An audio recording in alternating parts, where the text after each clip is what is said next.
Colleagues, I am now going to bring the paper 25 up, and Julie, are you going to be speaking to the report? Thank you.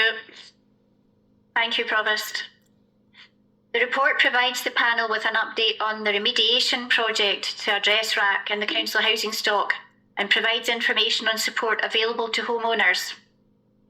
Section D1 sets out the background and includes information on the council housing RAAC remediation project, including the approved budget of £4.3 million and the numbers of council properties in scope.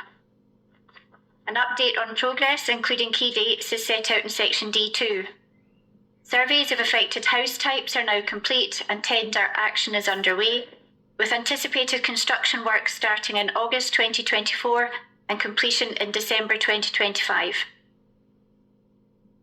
The Council recognises the challenges faced by homeowners in affected properties, and Section D3 includes information on the support available to homeowners, with detailed information on resources available to homeowners found in Appendix 1 of the report. And this information is also included on the Council website. Developments around RAAC at a national level are ongoing, and officers will continue to liaise with Scottish Government and the Scottish Housing Regulator regarding the RAAC situation in general. Updated information from the Scottish Housing Regulator is also included in Section D4. Section D5 includes information following the meeting of West Lothian Council on the 19th of March, and the approved composite motion is included in Appendix 2, with the response from Scottish Government included in Appendix 3 of the report. At this point, the Scottish Government have not confirmed any additional funding to meet RAAC costs incurred by local authorities, registered social landlords, or private homeowners. Section D6 of the report provides an update on the discussion which took place at Housing Services PDSP on the 25th of April. In conclusion, the RAAC remediation project will positively address safety concerns, improve social housing quality, and serve as a model for future initiatives.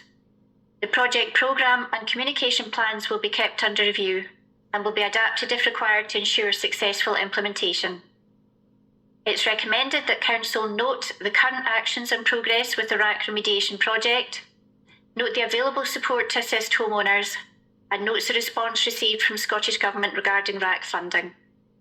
Provost, I'm happy to take any questions, and Marjorie Mackey, Housing Strategy and Development Manager, is also in the chamber to answer any questions. Thanks, Julie. Thank you. Colleagues, any questions? Councillor Damien Doran-Timpson. Damien? Provost, thank you. Julie, thanks for that report. The Minister for Housing states that once the report is complete, which obviously it is now, he would be delighted to meet with council leaders. That was sent through to us back on the 16th of April. Have you responded to arrange such a meeting? Julie? Provost, there hasn't been a date set for that meeting yet. Okay. Damien?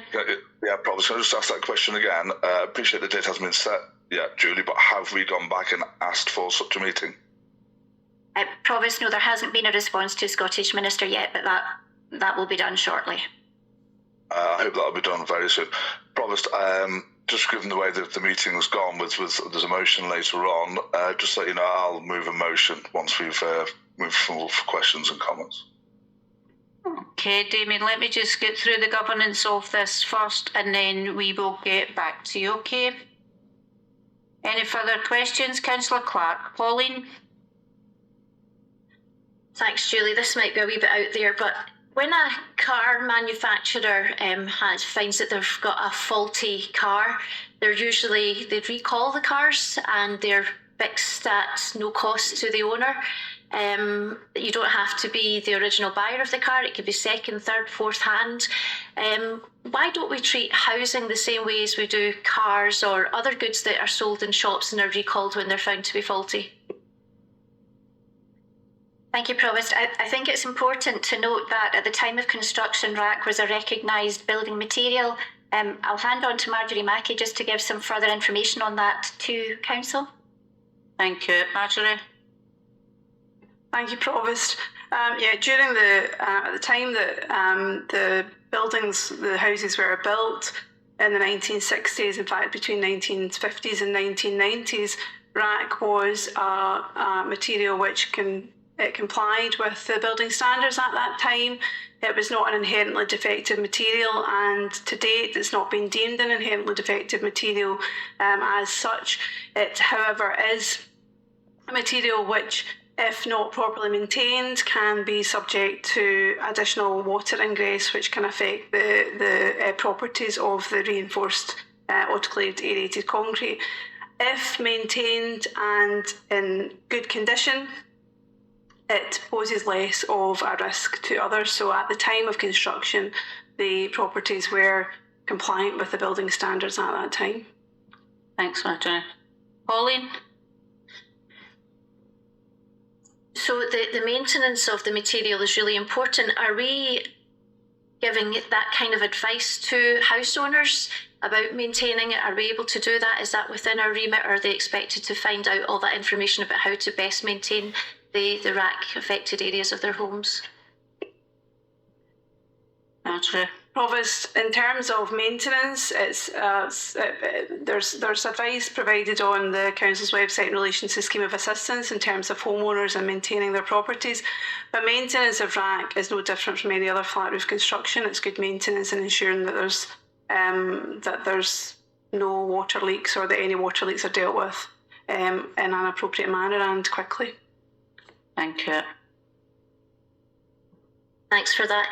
And can I ask, are we aware of any incidents where there's been any collapses of roofs, ceilings or walls in West Lothian, whether it be West Lothian Council housing, private housing or housing association? Just before you answer that, Marjorie, colleagues, see in the public gallery we can hear you. If you just maybe just respect, that's what we're saying when people are asking question, answer, please, if you don't mind. Thank you. Marjorie? Thank you, Provost. In West Lothian, we're not aware of any, no. Thank you. Colleagues, any further questions? Councillor Stafford. Pauline? Thanks, Chair. I'm aware that we do have a buyback scheme within our housing policy, and I just wondered what work had any work been done to look at the, Mr Chowdhury mentioned the possibility of setting up such a scheme if owners were open to that, maybe deducting the price of the work or some solution that way. Julie? Thank you, Provost. We do indeed have a buyback scheme. There are criteria to be met for that buyback scheme. We haven't been approached by any homeowner to consider that at this stage, but there would be criteria to be met for that. There's a finite budget for that particular scheme, so consideration would require to be given to that. Thanks, Julie. Thank you. Colleagues, any further questions? Councillor Boyle. Wally? Thanks, Chair. It's a fairly straightforward question. Dean South has, in my opinion, not been West Lothian Council's finest hour, or should I say years. So don't let history repeat itself here. I would ask West Lothian Council, us, we understand that the full solutions may not come from an instant fix with this, but it must not be dragged out any longer than... Well, we're on questions and no comments. Stress and heartache of Dean South. We need to take decisions, and I would ask that you would agree to try and avoid the situation that we had in Dean's. Well, I'd have brought you in for a comment. I would have brought you in. I'm asking that to my colleagues. Okay. Right, happy to take response. It's questions to officers, as you know, and you can bring that up in the comments or any political debate later on, no problem. Colleagues, we are on questions, not comments at the moment. Comments will be brought in. You all know the governance of reports. Councillor Kenna. Linda? Thanks, Chair. Under T4, in addition, the Council is in regular liaison with Almond Housing Association. I would like a wee bit more information on that and why there's not a representative from Almond Housing here, seeing as it is supposed to be a paper that states their views as well. That's the first question. Thanks, Linda. I don't know who's taking this, Marjorie, Julie? I'll ask Marjorie to answer that one. That's fine, Marjorie. Thank you, Provost. Yes, we are in regular liaison. We have monthly meetings with Almond Housing Association, and we are between times in regular liaison on a more technical basis in terms of ensuring that we share information. The report in front of you is a council report and not an Almond report. It simply refers to Almond Housing Association in respect that we are in liaison with them as they own stock which is affected by RAAC as well. Thanks, Marjorie. Thank you. Linda, you got another question? Yes. In light of what Marjorie said, I think it would have been of advantage to members to find out what Almond Housing's approach is to this. Linda, if you've got a question, you could have put that up in comments. Yeah. No, we can't answer for Almond Housing. We don't know what their response would have been. If you've been liaising with Almond Housing, as Marjorie's just said, it would have been of advantage to know what their thoughts are, even in the report, Marjorie, about their final decisions. And Provost, I mean, I can provide an update, a more recent update from Almond Housing Association from our liaison meeting. So I am aware that in April, Wait a minute, Marjorie. Again, colleagues, please, members of the public, we can hear you. It is distracting when you are whispering and talking to the person that is speaking. Please, wee bit of respect again. Thanks, Marjorie. Thank you, Provost. In April, they provided a further update to their tenants, which also was sent to the Community Council in Craigshill. And they, at that time in April, they had recently completed surveys to 220 properties to inspect the RAAC panels. And overall, the condition of those panels was found to be good, with no deflection or cracking that would cause significant concern. And they are continuing on with some disruptive surveys in empty properties to clarify the location of reinforcement within the panels. That will then determine what their remediation strategy will be thereafter, and they will liaise with us on those matters as well. Thank you. Councillor Calder, followed by Councillor Logue. Thanks very much. Diane. Thank you. I think a question was asked about the buyback scheme, and it was said that yes, that is available. It was kind of offered up as maybe some kind of solution, but I doubt it. I'm just wondering, in a parallel universe, if every homeowner decided that they wanted the council to review with the possibility of buying back the house, how realistic would that be for the council? And what would the costs of that be? Julie? Or Marjorie? Julie? Marjorie's got a light on. Provost, I'm happy to answer this one. Thank you. The council has a finite budget in relation to buying back properties. There are criteria, which means that it would be value for money for the council to purchase back properties. As Marjorie said, these properties have not been categorised as having inherent defects. The council's remediation project and programme is about carrying out work to these properties to make sure that they will be able to be used as tenanted properties for years to come. So that there is work that can be carried out in the properties, which means that the RAAC issues will be identified. If every homeowner who has a property which is affected by RAAC contacted the council to ask that we bought that property back, we simply would not have the budget to do so. Thanks, Julie. Thank you. Councillor Logue, followed by Councillor McKee-Schemmel. Danny? Yeah, thanks, Provost. I've got a couple of questions. The first question was, West Lothian Council did buy a few houses, I think it was 3 maybe, in the Craigshill area and the Groves, on the buyback system, because they were putting them up for offer.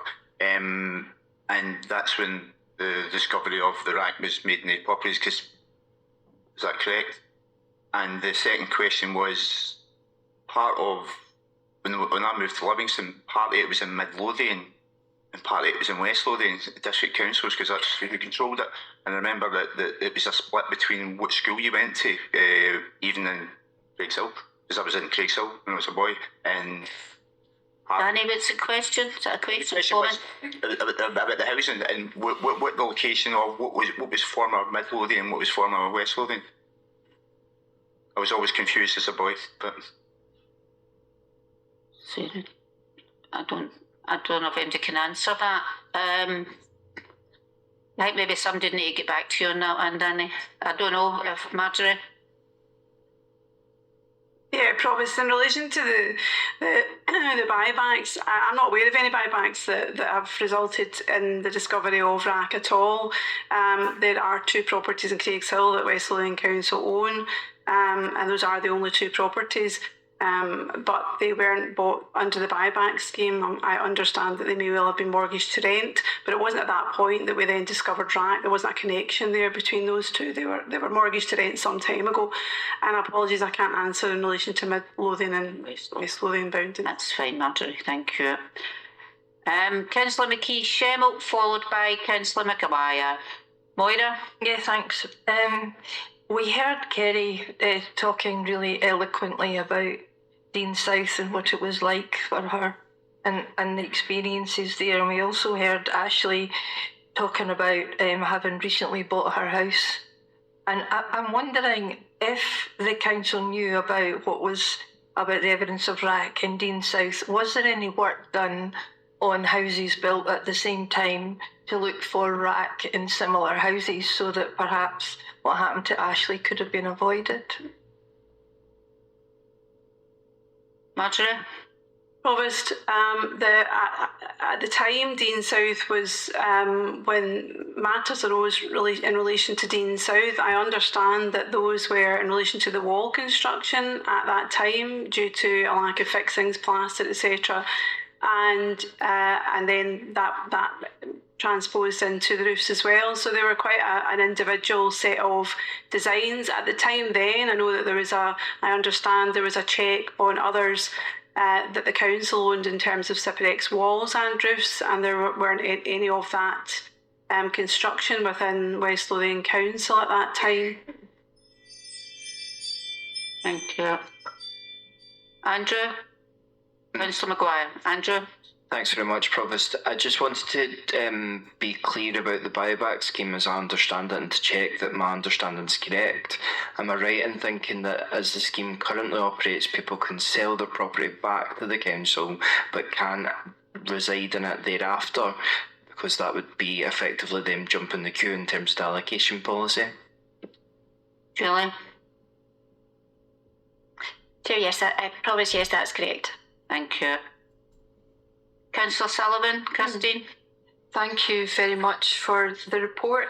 I know in section D4 there's information on the wider context, and apologies, this question's already been asked whilst I was briefly out the room, but can you tell me if there's any feedback or updates on any work being done to look at the issue of RAAC at a national level, either with the Scottish Government or any work ongoing with COSLA to try and get engagement from the Scottish Government on this issue?